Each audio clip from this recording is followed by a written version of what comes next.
Bonjour, je m'appelle Gaël Boudergue, j'ai 42 ans, je suis directeur commercial et marketing du groupe Neopost au niveau mondial sur toute la partie field sales et sur les entités traditionnelles du groupe qui revendent des machines à affranchir et des mises sous pli.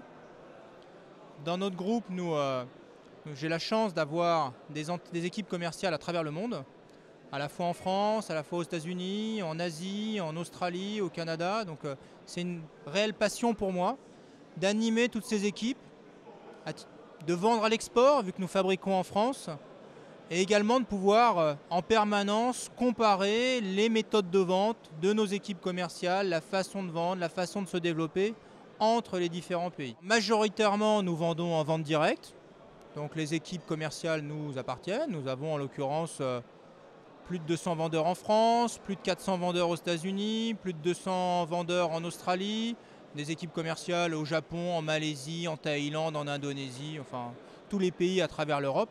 Donc nous sommes assez présents commercialement. Nous avons vraiment une force de vente de terrain qui approche des PME pour revendre nos produits, nos solutions et être le plus proche possible de nos clients. Historiquement, j'ai toujours travaillé dans un métier qu'on qualifierait de B2B. J'ai travaillé dans le monde du copieur. On vendait des copieurs aux entreprises. J'ai vendu dans le monde de la téléphonie. Et maintenant dans le monde des produits autour des métiers postaux, donc la machine à affranchir et la mise sous pli.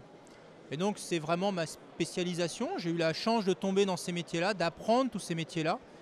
Je pense que c'est quelque chose qui est assez méconnu. Les étudiants très souvent connaissent le monde de la vente par le prisme de ce qu'ils voient dans les magasins. Donc un étudiant très souvent considère que le vendeur, c'est le vendeur de boutique. Et le monde du B2B est méconnu. Et c'est vraiment dommage parce que c'est là où vous avez, je pense, une très très grande palette de typologies de vendeurs, du vendeur commercial géographique, du vendeur spécialiste produit, du vendeur grand compte, du key account manager qui peut traiter des très grands comptes internationaux, et avec X fonctions support qui peuvent exister, y compris les fonctions support autour de ces forces commerciales qui vont traiter les plans de rémunération, les façons de développer la performance commerciale, comment on va travailler les entretiens de vente. Donc c'est une palette très riche, qui est parfois assez méconnue.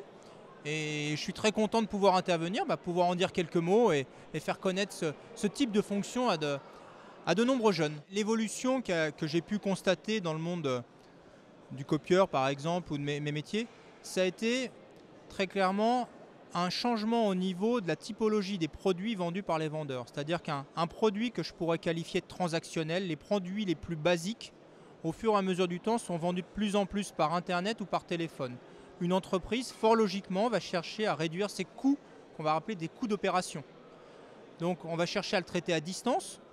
Et donc ce qui est très important, c'est de trouver la valeur ajoutée et trouver quel type d'offres vont être à proposer par nos vendeurs traditionnels et sur quelle cible client. Donc là, il y a une discussion intéressante à avoir entre les équipes marketing et commerciales sur quelle est la fonction du vendeur, cette nouvelle fonction du vendeur qui doit apporter encore plus de valeur ajoutée et pas simplement faire un contrat et partir. Et c'est sur ça qu'est tout le travail dans le B2B, c'est de trouver toute la bonne adéquation entre le besoin du client, le conseil du vendeur, par rapport à une valeur suffisante pour pouvoir payer le vendeur et également donner du développement à l'entreprise. Donc cette alchimie qui est un peu compliquée de nos jours où un certain nombre de personnes peuvent croire que tout pourrait se vendre par Internet, tout pourrait se vendre par téléphone. Non, on a une chance, c'est qu'il faut un contact humain. Et c'est le contact humain qui nous sauve. C'est-à-dire que la relation humaine est la clé de voûte pour le vendeur. C'est ce qui va donner confiance au client final. C'est ce qui va lui permettre de faire comprendre son besoin, d'évoluer dans son projet et de créer un acte marchand entre deux entreprises. Donc c'est un maillon essentiel qui n'est pas essentiel pour tous les produits, mais qui est vraiment clé dans la relation entre deux entités. Il y a des disparités qui sont des disparités de celles que vous connaissez de manière générale. Il est évident que dans des pays un peu moins développés, les problématiques commerciales sont celles qu'on a pu connaître il y a un certain nombre d'années, qui peuvent être plus transactionnelles, avec des forces de vente plus importantes, qui restent dans un modèle encore un contrat, je vends, et pas forcément un gros élément de valeur ajoutée. Si je prends les pays que je qualifierais d'occidentaux traditionnels, à savoir France, Allemagne, Angleterre, nord de l'Europe, les États-Unis, l'Australie, on est sur des problématiques qui sont très très similaires dans ce que j'ai pu connaître dans mes métiers, vu qu'il y a une évolution traditionnelle à réduire le coût des opérations, à chercher cette valeur ajoutée pour le vendeur.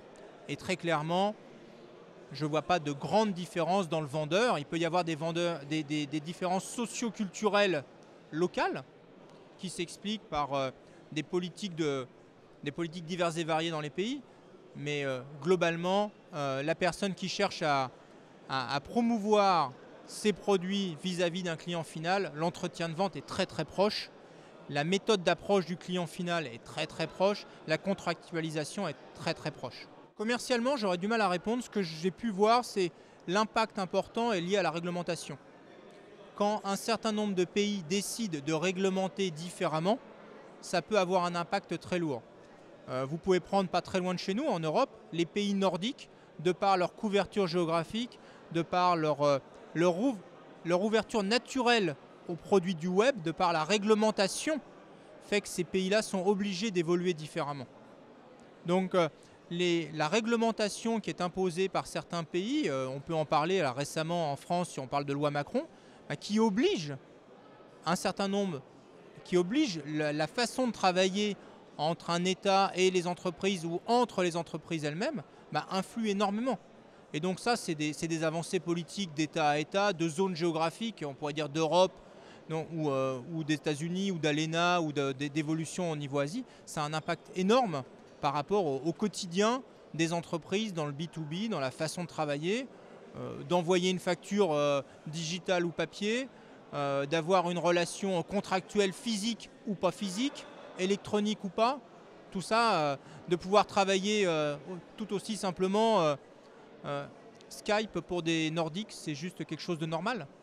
Ça l'est un tout petit peu moins pour une partie de nos forces commerciales. Bon, voilà, c'est des modes de fonctionnement qui avancent, j'ai envie de dire, plus ou moins rapidement en fonction des pays, mais qui, dans tous les cas, se mettent en place, c'est évident.